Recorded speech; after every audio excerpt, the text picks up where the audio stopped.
I don't really put it down to anything that special that I've done or Deja's done or anything. I think it's just an extension of how things were when I was growing up. Like the house, the door was always open on that house. People will come through, fucking eat biscuits, drink tea, and talk shit. It's just now there's microphones around. You know what I mean? Yeah, and I don't fucking have any biscuits or tea because I hate washing up. So.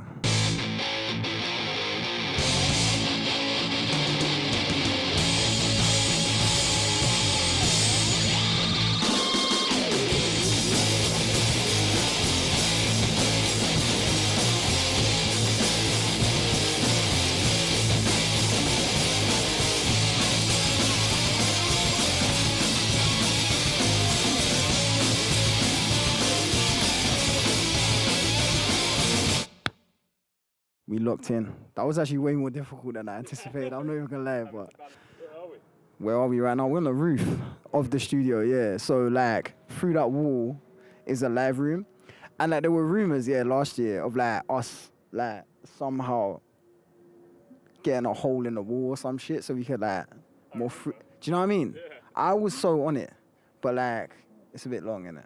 Yeah. This is the beauty of Walthamstow overlooking into Tottenham, but you know, is what it is, bro. I mean, I hope you meant where are we like geographically, rather. I was gonna say rather than like emotionally, fucking all over the place, bro. You know what I mean? That's a whole other thing. Fucking up, but yeah.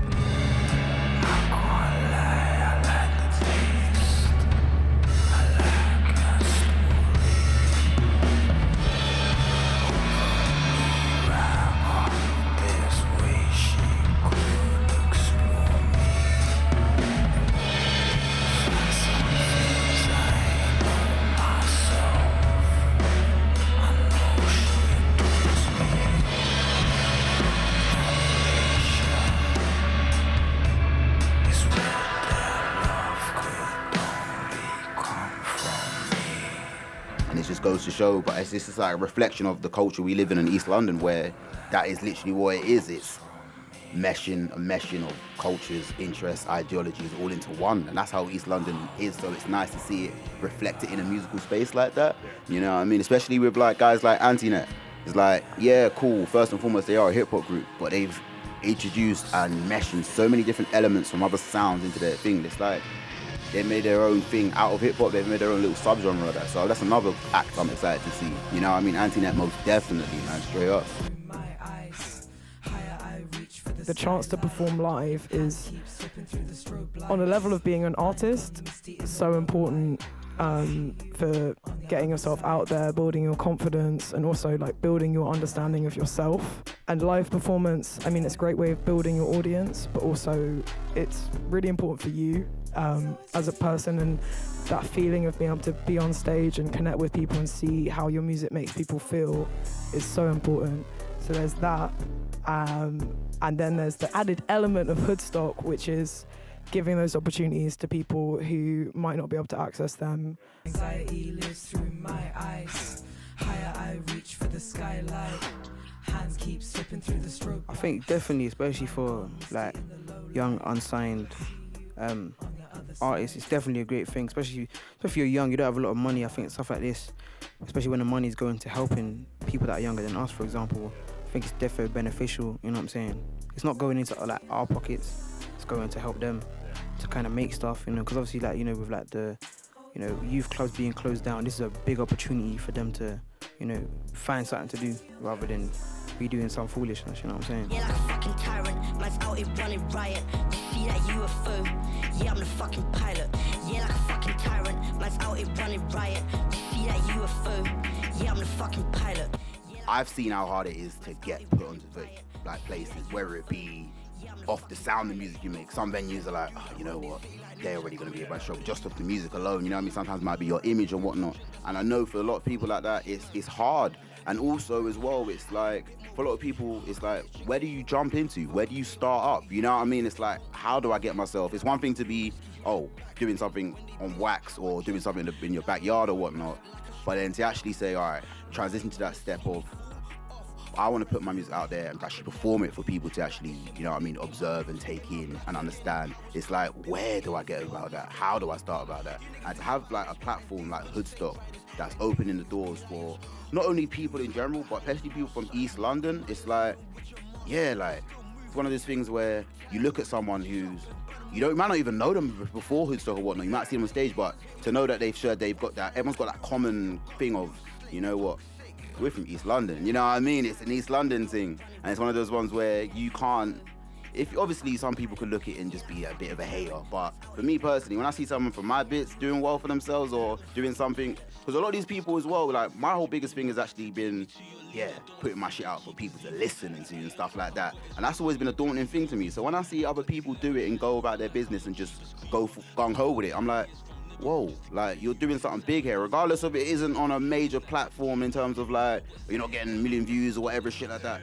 Regardless of where you start from or where you're at, it's a momentous achievement. We're seeing, because I'm grateful to have people around me, but I know as like a young individual starting to do music, you might be like, where do I even start, or how do I even connect or reach out? And I feel like what's going on like with the Hoodstock Fund and the community that's growing here in general, I think it's very useful for people to be able to come and ask those with experience or come somewhere and feel like they have a home to like work and nourish their talent, work on what they're doing, and you know what I mean, come and be part of something that's growing in London, you know what I mean? So I think it's very important, and it's a good thing because it's difficult to know where to start, and having like a base where you can come and grow is like good. So this year we have a team kind of helping us. We have like a PR person, we got an arts council grant, so we could afford to do this, we could afford to like pay for PR.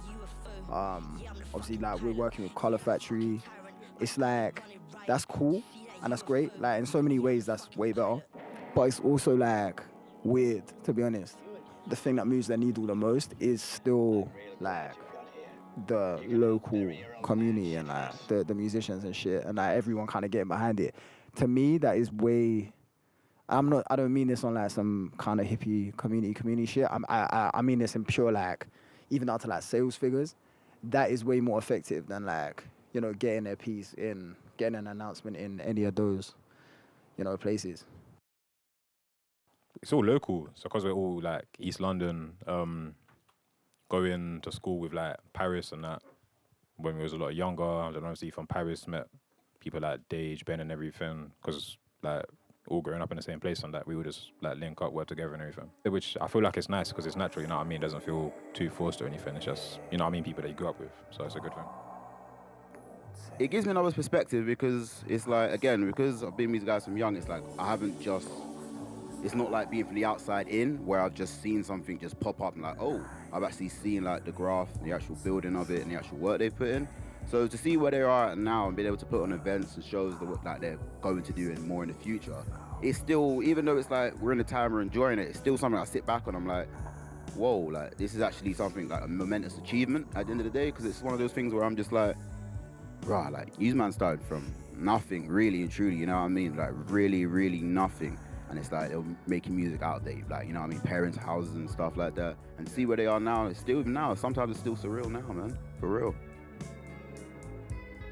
Yeah, I think that's the best way to do it. Like, I think you always go to somewhere. I think I get this a lot. Like, you go to an event and then you get kind of like fatigue and stuff because it's like you're hearing the same shit. And I think it's really nice because sometimes people don't even they don't have time to like go search for all the new stuff, or they might not ever branch out of what they listen to. So just being able to be like, okay, you know what, I don't have to go out of my way. Something can just be like put on me. I might not be a genre I listen to, but just being like, oh, I actually like this, and I would have never came across it if it wasn't for what you know what I mean?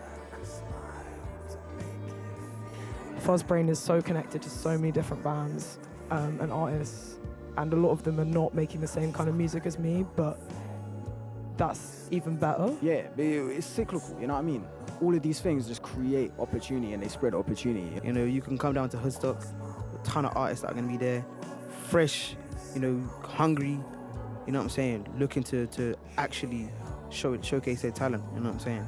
I can go to a show and every single artist is making a different kind of music. Like, as an audience member, that is so sick. enjoy yourselves first and foremost, man, because that's the thing. People forget about it. Sometimes it's just enjoying it and just being in the moment.